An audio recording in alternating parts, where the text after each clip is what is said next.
Oh, hi there. Ollie Anderson here. You're listening to Creative Status. If you don't know, this is a podcast about using your creativity to improve your life at the deepest possible level, the level of your relationship with yourself, and by extension, everything else in your life. That might sound a bit like, hippie shit, but I promise you it isn't. It's a very practical, very real way of looking at life and understanding life and living life. Because if you can tap into this process that we're talking about here on this podcast and the people that I interview anyway, then you can unblock yourself from yourself and your ideas about yourself ultimately that are a product of your conditioning that you've picked up through life that stop you from truly being who you actually are. That is actually, I've found in my own life now, the foundation for actually making things work, getting them to click, just tapping into what's real about you. If that doesn't make sense, then it will do as you listen to this interview that's coming up, because it's actually all about that. This is an interview with a lovely lady called Roz Duffy. She also works as a creative coach. If you don't know, that's what I do. I'm a creative performance coach and author. My name's Ollie Anderson as well. But anyway, Roz, she helps people to tap into their creativity in all walks of life. This is a very deep conversation in many ways, but it's also quite simple in a way because we've just broken down a lot of these concepts that come up a lot, like the shadow self and accepting every little part of yourself, befriending everything that's going on down there so that you can practice unconditional self-acceptance and realign with the natural drive that we all have to move towards wholeness and integration. Wow, that was a mouthful. We talk about the concept of creative rebellion. That's something that's really important. If you want to step up and start living a real life, you have to rebel against all of the things in the world that go against your true values and intentions. But on a deeper level, you also have to rebel against yourself. All of the unreal things that you've picked up and internalized that have become roadblocks to you getting where you need to be in life. And so actually this rebellious creative spirit is very freeing, and it can make you very, very, very real if you attack it in the right way. We talk about being balanced as we go about all this, how we might need rest, or not how we definitely need rest along the way. Sometimes we can stress ourselves out by forcing things through the filter of the ego, and that just causes us to make things way more difficult than they need to be. We create anxiety, we create depression, all kinds of issues that just come about by forcing things. And so ultimately, the solution is to rebel against all of that stuff, take a rest if we need a rest, set the foundations, get good habits, and then allow ourselves to make the unconscious conscious as we go out there and let life do what it needs to do by using ourselves as a vessel for expressing all that. That was a very convoluted introduction to the interview maybe, but Roz, thank you so much for your time. Thanks for letting me interview you. Everybody else, I hope this gives you some value and that it helps you figure out your own life and some of the jigsaw pieces that need putting together in the context of your own psyche or whatever you want to call it, your relationship with yourself. I'm going to stop talking now, but here's the actual interview and I hope you enjoy it. Thank you so much. Boom. Oh, hi there, Roz. Thank you for joining me today on Creative Status. Probably we're going to be talking about a lot of things to do with rebellion and restlessness and rhythm and Roz herself. Before we get into that, would you mind introducing yourself and letting people know how your work is related to creativity as a whole, but also like who you are and what you stand for and anything else that you want to share? Okay. I was just thinking, gosh, I wish I wrote my bio before I arrived here today. So I am a coach and facilitator. I have worked on design teams for the last many years. I love working with people to help them tap into their sense of play and to help them also remember, that everyone is creative, and helping people find the spot on the creativity spectrum that is right for them. And Wow. yeah, I'm really excited about creativity. And I know that's such a big topic, but I feel like it's one of those things, the more I get curious about it, like the deeper I go, the deeper and deeper and deeper. And it just doesn't ever, end. It's just an infinite Yeah. an infinite treasure box of surprises. Yeah. I 100% agree. Like, that's basically why I started this podcast, because creativity, when you start digging into it, it just keeps going and going and going. There's so many rabbit holes you can go down. And ultimately, I've found, and I now believe, it takes you to the level of the human condition itself, human nature, but also you can go even deeper than that. And it's about our connection to life and to reality and all these different things. So that's me getting carried away. What is your definition of creativity at the minute? Like, how do you see it? How do you understand it after working with all these people, specifically around that particular niche? Well, yeah, I love that you asked at the minute, because I'm like, wow, it's just always evolving. But Mm-hmm. today, the kind of things I'm thinking about is the theme right now is that we're experiencing like 10% of what's available. And Mm-hmm. there's just so much beyond. And Mm-hmm. especially where we are, we're at the tail end of 2022, and there's so much weird stuff happening. But generally speaking, like we're being just assaulted basically by distractions all the Mm-hmm. time. Yeah. And that means that we're Wow. not we're not creating things, we're consuming things. And Wow. it also means that we can't access the deeper well of what's available to us without turning it all off. And it doesn't even happen right away. Then you have to turn it off and leave it off. So Mm-hmm. that's something in my work right now that I'm really interested in with people, is just helping them access that deeper space, just by saying, like, with the time we spend together, close your Mm-hmm. eyes, like, turn off the screens and just allow your mind to soften, and to open Mm-hmm. those filters, and to just access your deeper wisdom and your infinite creativity. I mean, I'm so jazzed by Mm-hmm. that right now. That's Ask me again in 2023, but that's where I am right now. Yeah, yeah, that's amazing. So that's very aligned with the way that I see it. I think every single person on the planet basically has two versions of themselves, at least, probably like way more. But there's a fragmented kind of false version that is just a product of all the distractions in the world and all of Mhm. the BS that we pick up because of that. And then there's a real version of us, which is more whole, it's more Mhm. connected, it's more integrated, it's more accepting of itself and life and blah, blah, blah. And creativity is the thing that helps us connect into that second real version. Mhm. When you're talking about distractions, are you just talking about social media, or is like what other I would things would you say classify as a distraction? I think social media is a big one, and Mm, news, and just worrying about what other people think about yeah, you. yeah, yeah. So all these kind of external things that kind of call to us to be something other than what we are, or to take Mhm. away our attention from the present moment, kind of. Mhm.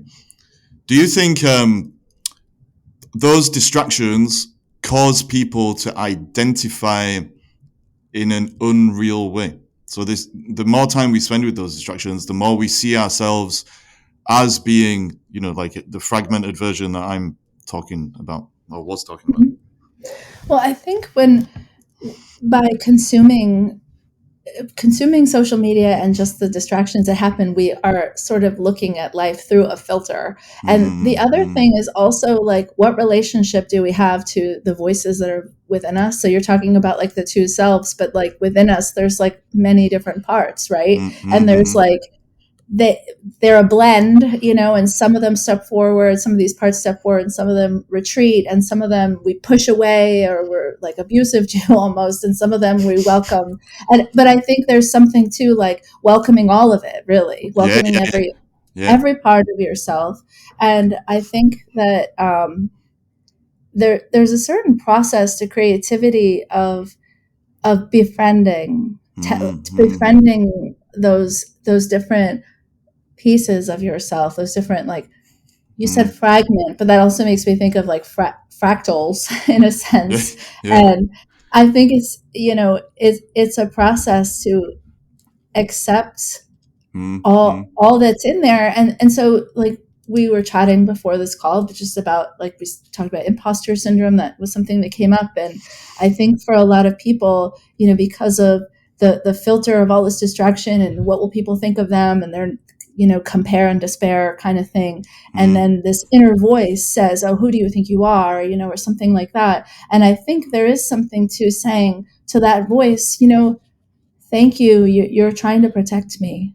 Thank you for protecting me. And then allowing that voice, like inviting them, like, can you please step back? I'd like to bring forth some of these other voices that are telling me, like, well, why not? Why not? Yeah. Like, I love everything you just said. So one thing that I've said on this podcast a million times already, that people are probably already bored of hearing, is that creativity, or one side of creativity at least, is about making the unconscious conscious. And so when people have been conditioned by the external world, basically by society or by just other people in their lives or by the news or social media or whatever it is, they create this kind of ego version of themselves that is ultimately fragmented. And it's fragmented because the only way that society or external forces can condition you is by telling you that you should be ashamed or that you should feel guilty about, or even that it traumatizes you to disown certain parts of yourself. And the creative process is ultimately about bringing those hidden, disowned parts back to the surface. But what's really interesting to me is what you just said about those voices in your head that cause you to hold back, those little prompts that you might get that stop you from taking action, the niggling feeling that you're not good enough, etc. All of those things, they are actually there to protect us, like you said, because the fragmented version of ourselves, the ego, as I call it, that we create, is always there as a response to the things that we've been through that have caused us some kind of harm, ultimately. And so they do protect us. And actually, if you create a conflict between yourself and those parts, you actually exacerbate the problem. So actually, one way to deal with it is like exactly like you just said, to thank that part for existing, to accept it, but to see that it was just a short-term solution to whatever you were going through. And in the long term, you need to have it to step out of the side and step to the side, so you can actually let the real stuff come back to the surface. So the question for you is, how do we do that in other ways? How do we get all these kind of negative voices that we may carry inside ourselves, these unhealthy habits, these unhealthy patterns, beliefs, etc., however it shows up, how do we start to use our creativity to get that out of the way in a healthy way? Well, I think a really great thing to do is just get out some paper and a pen or a marker if you're me, and just start, just like write down, like, what is that voice saying, the loudest one? Just write it down and look at it. And there's a number of things you could do once you write it down. You could crumple it up, you could set it on fire. You could also look at everything that you've written down and write the opposite, like, well, how about, what if it's this way?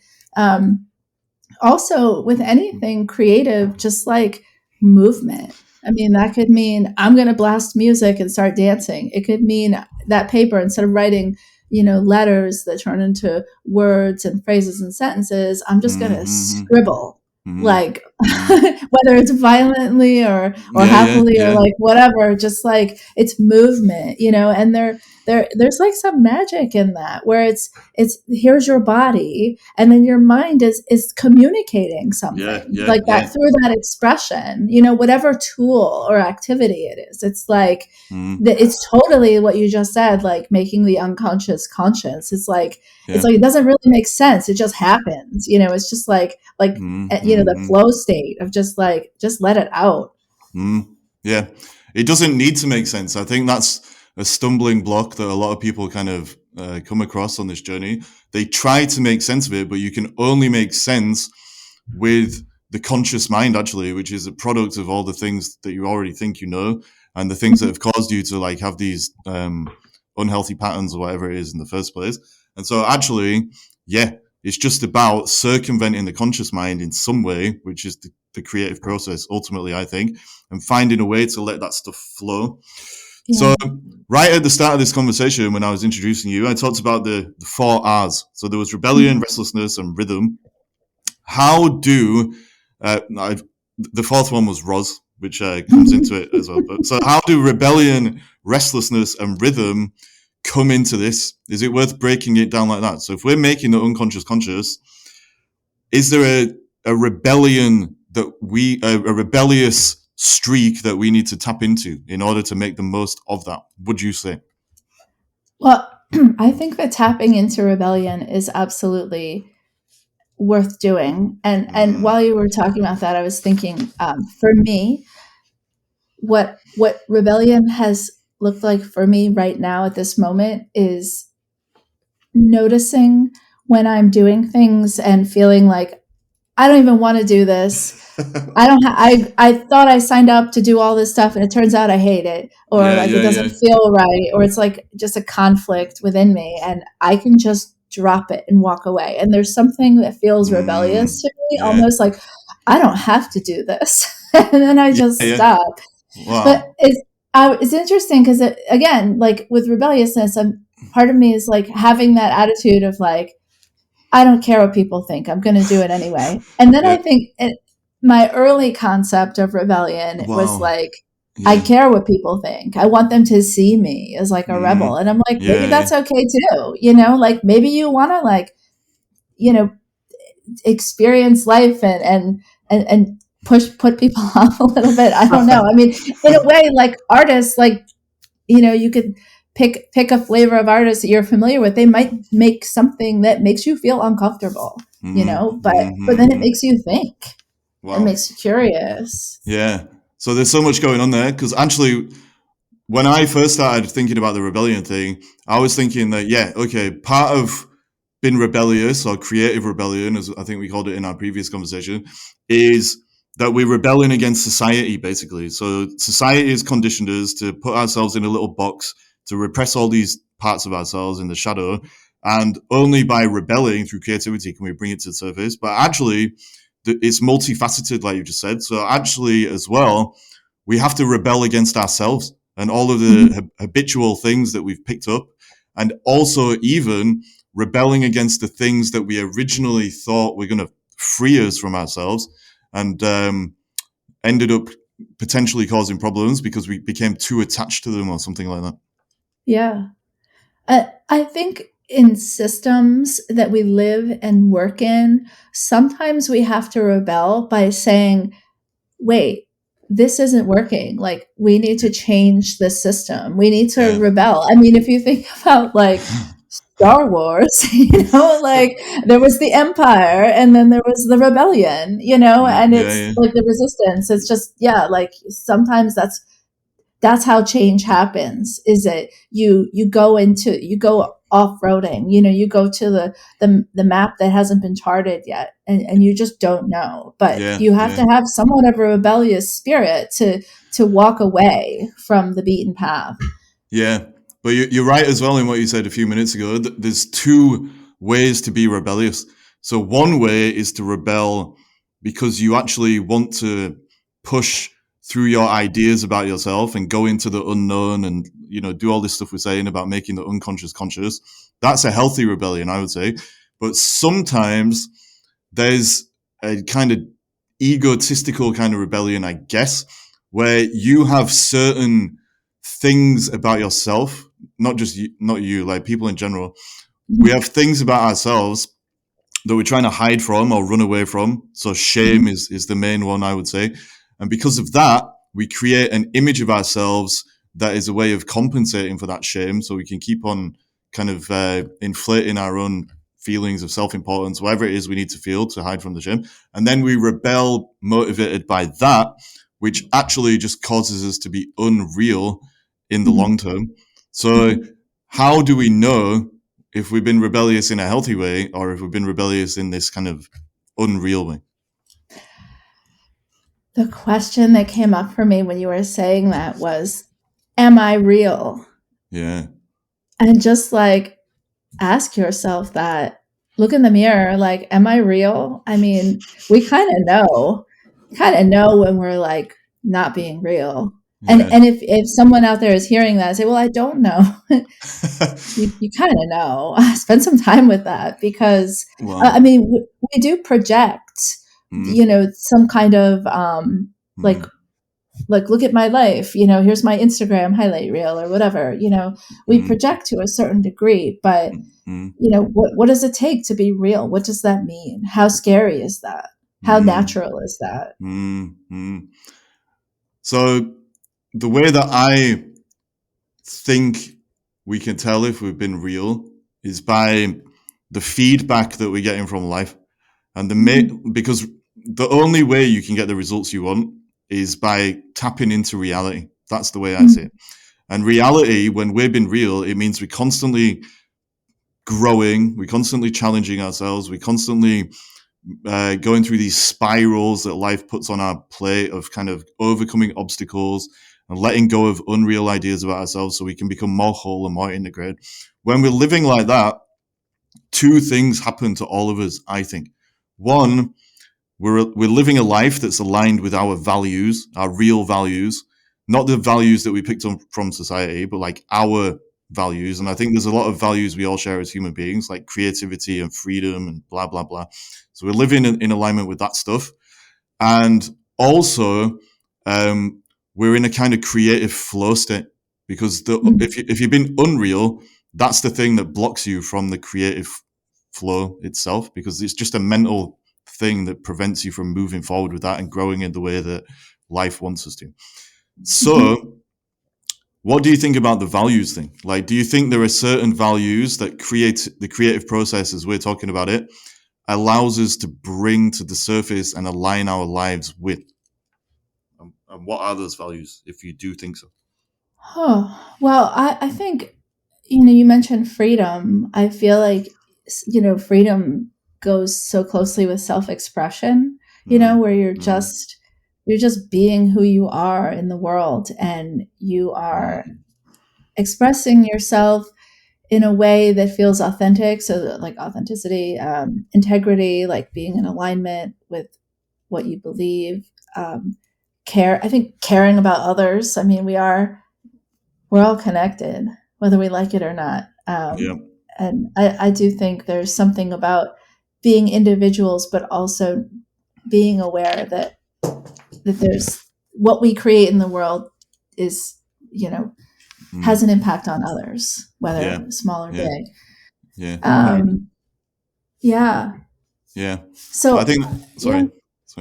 Yeah, you go ahead. Well, I just always think of that as been interdependence. And you're right, like we're all interconnected, and we have this kind of interdependence. And actually, when we're involved in this real way of living and using the creative process to become more real, then we connect more with ourselves as a result of that. But that allows us to connect more with others and to give more value to the world and all those kind of things. And I think the ego sees that as been a negative thing, because the ego wants to be separate, it wants to be independent, all these things. But when we're trying to be real, or we're trying to rebel in a way that allows us to be more real, ultimately we're just rebelling against a world or a version of our lives that doesn't have the values that come with interdependence, basically. Rebellion is always about values, I think. Values being misaligned somewhere.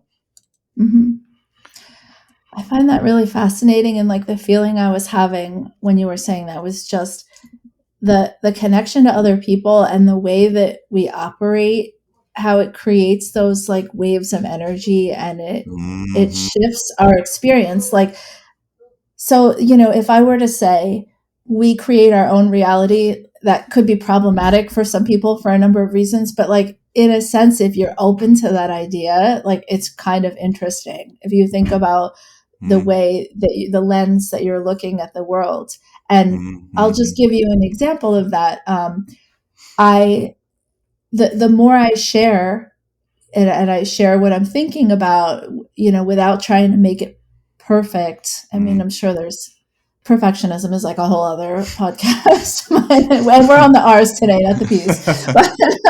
But just like putting more stuff out there and trying to be like, just, more expressive. What I notice is what comes back to me. Like, this is why we're on this call today, just connecting with others. It's like sending up a flare, and it's just it's so worth doing, and having, like, coming from that place of like we're all connected and there's like billions of us, and then Mm-hmm. expressing yourself is like an invitation Mm-hmm. to like Yes. those Yeah. other people that are like waiting for you, Yeah. basically. Yeah. And that's one of the reasons the creative process is so important for humanity as a whole, because actually on an individual level, if we go through this process we're talking about of making the unconscious conscious and then figuring out who you really are and what your real values are and what you want to do with that, all of that, and the fruits of your creative labors, whatever they end up being. Well, the next step is actually, like you just said, finding other people that are on that same wavelength. And you can't really have real relationships. You can't really create with other people until you've done that work on yourself. But then once Yeah. you've done it and you do act as a magnet, or at least like a symbol for these other people that are on the same vibe.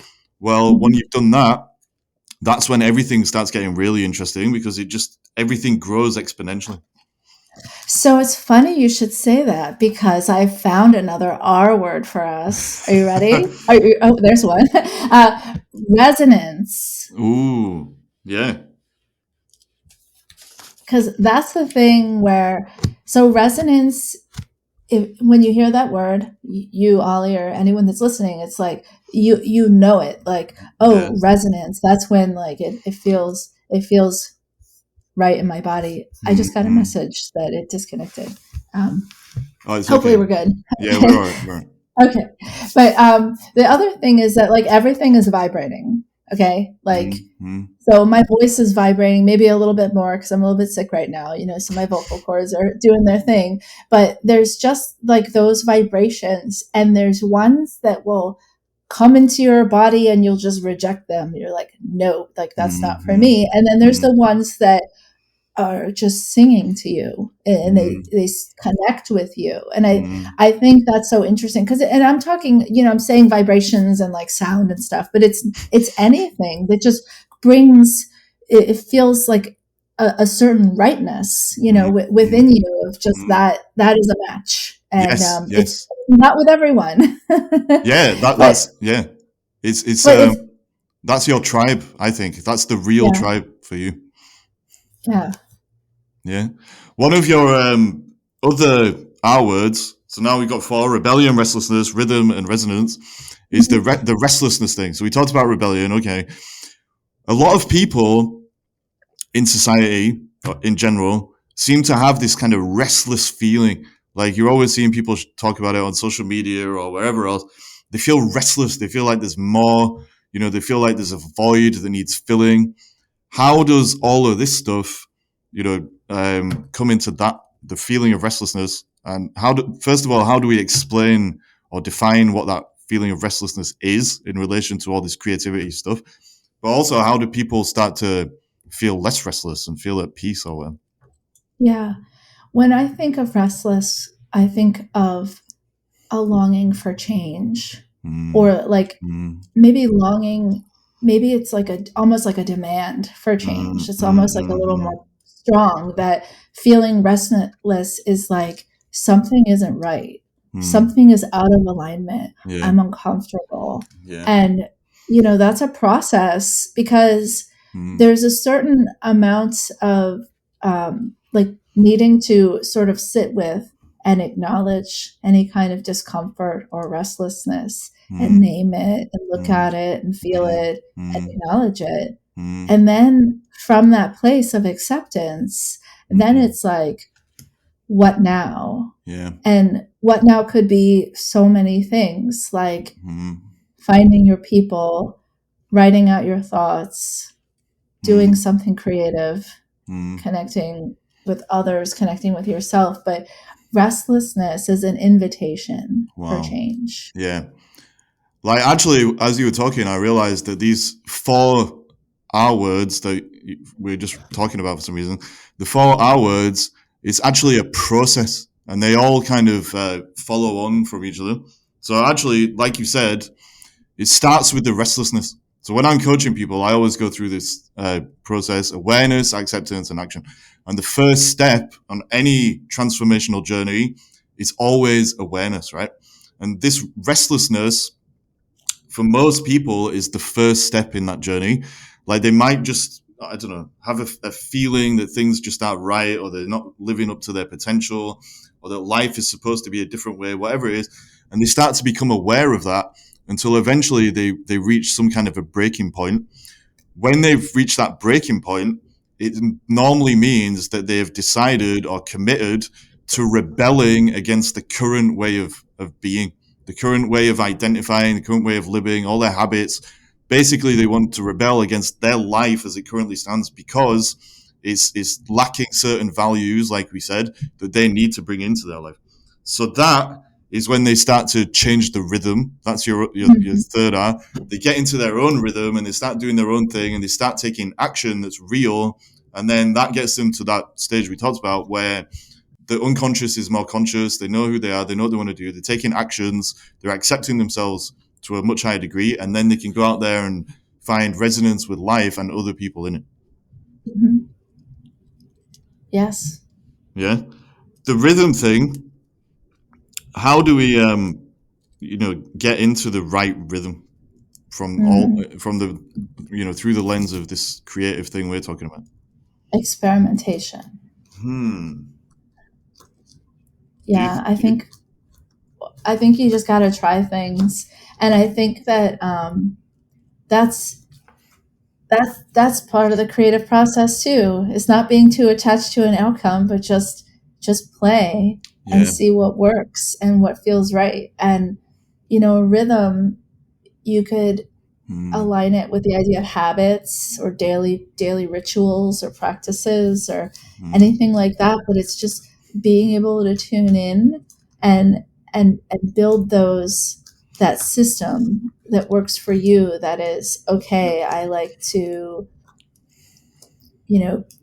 get up in the morning and do this or that, or I like to sleep in. I like to do things all night long. Finding what is your rhythm that is not just you. It's you're part of a system. So like your circadian rhythm, it's seasonal. It's based on like where in the world you are. It's based on like, where you are in your cycle, or what the moon phase is, or what like you're really into right now, or whatever, like which show you might be binging right now. I don't know, but I think tuning into rhythms and sort of being able to be flexible with them, knowing like what's your minimum like viable, this is my daily routine that helps me function at a base level, get my needs met, and then play around with like, well, what opens me up, and what connects me to others, or what connects me to myself. Yeah, and I think the reason that I was thinking about rhythms, as I've shared, is just I'm a person that sometimes I will force myself into these rhythms, and then I realize, this isn't my rhythm. This isn't. So that's an experiment. So the data is in, and that's not working for me. And I really have to emphasize the experimentation, because it's, I know we're all wired differently, right? Like for some people, like completion is super duper important to them. And I love the concept of completion. Like that means a lot of things. However, some people are like, I got to check all the boxes, and that's what keeps them going, and they're going to learn something in that process. And for me, I'm like, if I feel out of sync, there's a little bit of, okay, let me ask myself, like, am I being too careful, or am I staying too comfortable? Like, yeah, I have to check in with myself on that. But then, I give myself the freedom to choose. Yeah. And I can walk away. I can try something else. Yeah. I love the experimentational approach. I think it's so real because, like you said, it keeps you outcome independent. So actually, there are a lot of benefits to just being in that experimental mindset. You take the pressure off yourself. You see it as something that you're just kind of playing with. You don't have to be attached to it for the rest of your life, and probably you'll actually get better results anyway because you've been less stressful about the whole thing. You're not stressing out because it's just an experiment. So Mhm. that's a really real way to do it, I think. The thing that I find interesting is that a lot of people kind of fall into the trap of going to one extreme or the other with this relaxed approach to doing things. So the extreme way of doing things is that they become too obsessed with doing every little thing in the experiment, like you said. So Mhm. that just means, even if the experiment might approach the end, but it's already clear that this is not for them. So what they Mhm. do is they just keep doing it anyway because they're too attached to results or whatever, or they feel guilty or something if they don't do every little thing that they set out to do. That's a waste of time if they already know deep down that it's not for them. The other thing is, though, that if we're taking this experimental approach, we can become so open-minded that our brains fall out, and then we just give in to every little feeling that we have, and Mhm. we forget about what we actually want in life. This is a Mhm. big thing that I see in coaching all the time. Like, actually, if we know what we want and we've decided what we want, when we've done some work to raise awareness and we've looked at who we truly are and blah blah blah, and we know that we're aiming for something real, then actually that's all we need to know. And obviously things will happen along the way and we'll feel certain ways. We might have a good day, we might have a bad day, okay. But I've seen some people, they know what they want, they spend a lot of time raising that awareness, and then they go out there and something, I don't know, it just doesn't feel right or whatever it is, and then that's it, they give up everything. So Mhm. because they've got this idea in their head that you're supposed to follow your feelings completely and that dictates everything no matter what. So how do we stay in a kind of balanced mindset where we know what we want and we know that our feelings are important, but we don't let our feelings take us away from, becoming who we really want to become? Hmm. What that brings up for me actually is rest. Mm, I yeah. think sometimes we just keep pushing and pushing and pushing because we're like, well, I said I wanted this thing and I have to get it and I have to get it by this time, or, Mm-hmm. I'm going to not meet this deadline. Arbitrary. Every deadline is arbitrary, isn't it? Sometimes you just need to rest. And that could be like a lot of what we're talking about is making me think of the 4 stages of creativity, which are preparation, incubation, illumination, and verification. And that's one person's view. It's Graham Wallace, but it's like helpful. It's a good template, right? Mm-hmm. So, like, all the talk about experimentation is verification, but incubation is rest in a sense, where Mm-hmm. there's something about just walking away from the problem and just when you're Wow. feeling like, oh my gosh, there's like so many feelings coming in, and it's almost like a radio signal that's like filled with Mm, static or something. yeah. And sometimes you just have to walk away. And then again, we're coming back to the unconscious mind, where we just allow our unconscious mind to do its thing, Yeah. to like make the Yeah. connections, because it's like you're giving everything a break. So that's Yeah. what comes up for me, is that I think that people need to be reminded. They need to be reminded that, like, it's okay to take the night off or the week off or like whatever. Like, walk away from it, give it some breathing room, Mm, allow the unconscious processing to happen, allow the unconscious connections to be made. And then that's where the illumination happens, which is the aha, like, mm, okay, mm. okay, I know how to proceed, which could be I'm going to carry on. I'm Wow. going to just get back on. Or the other one is I'm going to go a different direction. And the other one is I'm going to drop it. And Yeah. it's Yeah. always okay to do that. If that's where you arrived, then Mm, that's your truth. yeah. Okay? Yeah. And of course, rest is another R word, which is kind of freaking me out at this stage. I There's know. just too It's many of freaking them. me out too. But what you said, of course, is so important. So, like, there's a way of going down the creative path where you're going to stress yourself out, basically. And there's a way of going down it where it's going to nourish you and nurture your being and all these things. So the question now becomes, how do we approach the creative journey in a way where it doesn't stress us out and cause more problems versus where we do it in this more real way where, we're giving ourselves room to breathe, basically, and we can stay in the flow state and let our unconscious mind do what it needs to do when it needs to do things. I think it's helpful to understand what your foundation is of your basic needs being met. That's like, the foundation of the pyramid, basically. Like, what do you need? Like, I need shelter, food, safety, security, etc. So like identifying that, and then how do I make that happen? Like what do I need to have in place, like income, like whatever. And just taking care of that, and being aware of what that is for you, and then establishing that, and then allowing some flexibility in the other areas of your life. Like, okay, my basic needs are being met, and now there's this space for me to play and experiment. And that's just, that's how I'm a person that's building a business. So like for me, that's what I think about a lot, is let me reduce stress by having this foundation established. And then that gives me more freedom, which is such an essential part of creativity, because creativity it's the kind of thing where it thrives when there's freedom, and also freedom and flow, and that we've said it, I think, a couple of times, about like not being attached to an outcome, just Yeah. being open, being Yeah. up for anything. That's where play comes in, where it's like,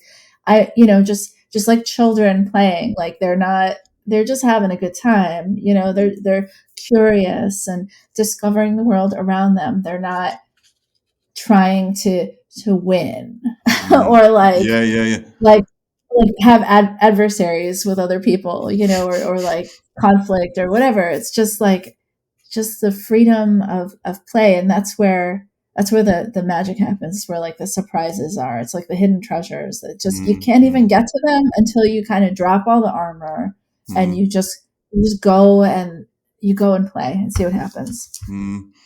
There's an element of serendipity to getting where you want to be in life, isn't there? Basically, that's how I Yeah. see it. And like, there's two ways of going about anything, pretty much.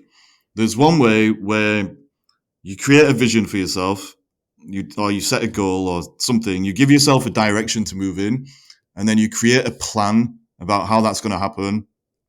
And then you go out and you just follow the plan religiously, almost like a map.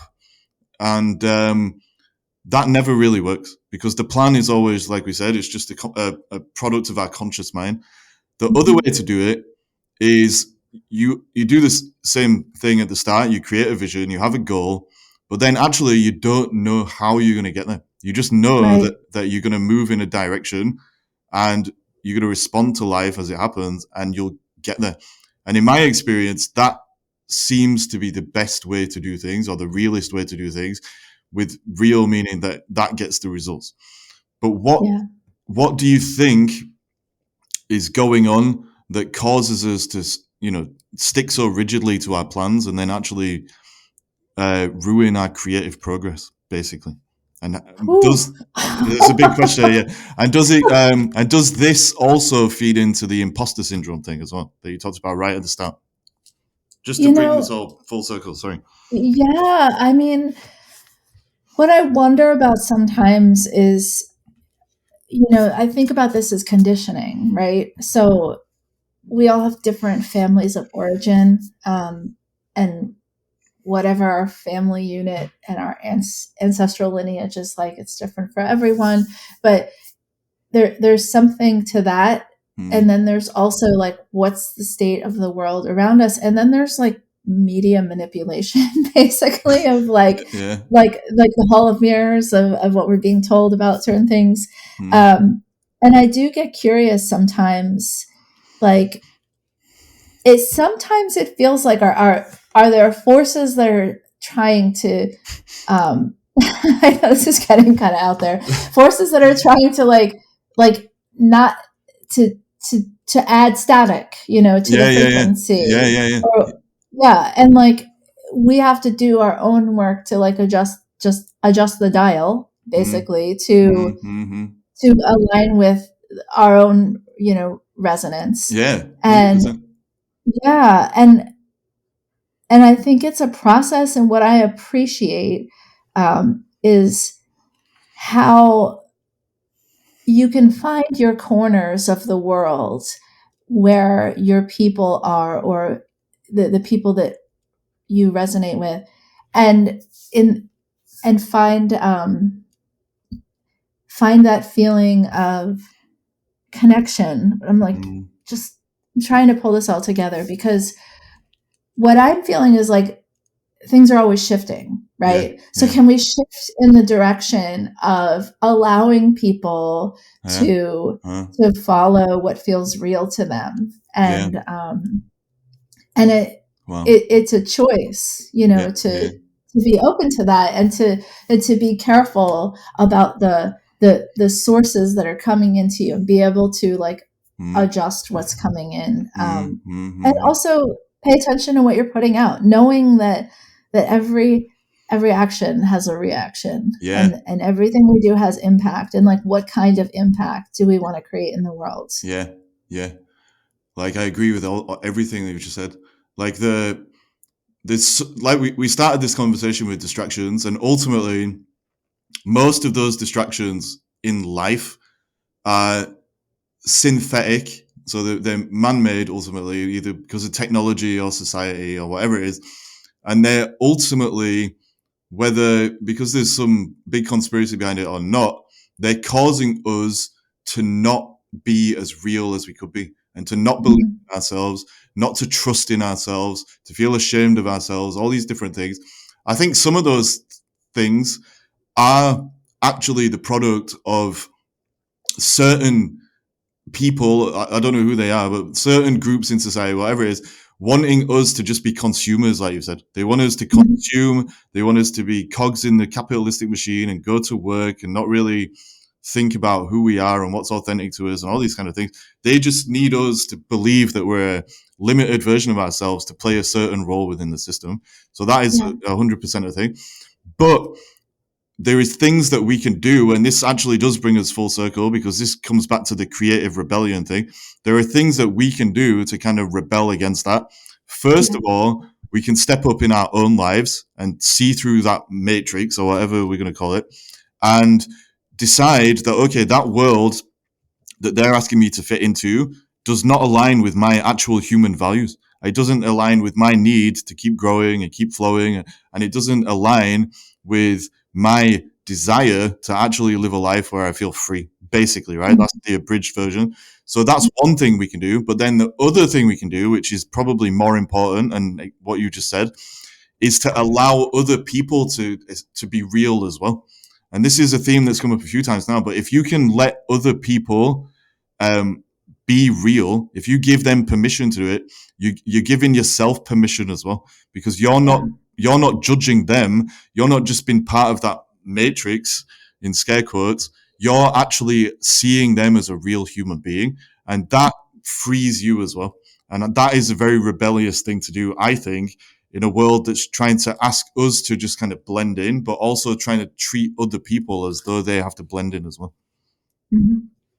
So So it's that mindset shift, taking the attention away from us to some extent and putting it onto other people. So we actually achieved our aim there. We went kind of full circle, and we brought in all our words. Have you got any final words or anything to sum up this kind of crazy conversation we've just had? And can you let people know where they can find you as well if they want to learn more about you? Okay. Just something I was thinking about was, what's happening in our own mind is reflected out in the world. So like that system is happening in our own mind too. So just to be aware of that, and to welcome all of your parts and accept all of you. I think that is just such a foundational experience to have. And I think that creativity is infinite, and there's more than enough for everyone, and whatever that looks like for you. And I think approaching it with spirit of experimentation and play is, a wonderful way to approach it. And I would hope that anyone who's listening who feels like, oh, that's not me, and it's like, I don't know, is it? Like take that challenge, see what happens. Yeah, but it's been a real pleasure to speak with you and to have this conversation and to reiterate that like we're having this conversation because you and I were both out in the world playing and then our Mm. signals were like ding ding hey look at you like oh we should talk Yeah, yeah. and then there's resonance and So there's that's happening all around us. It's just yeah, we just need to open up a bit and then it'll come in. living proof Um, right there. yeah. So if anyone is hearing this and even though I'm a little hoarse and all of that today, if I'm resonating with you, then I'm Roz Duffy and you can find me at rozduffy.com. Beautiful. I'll share that link in the show notes. But yeah, I'm so happy that we resonated with each other and had this conversation. And thank you again for coming on here and rambling with me. There's another hour. Yes. So good. Roz, thanks again.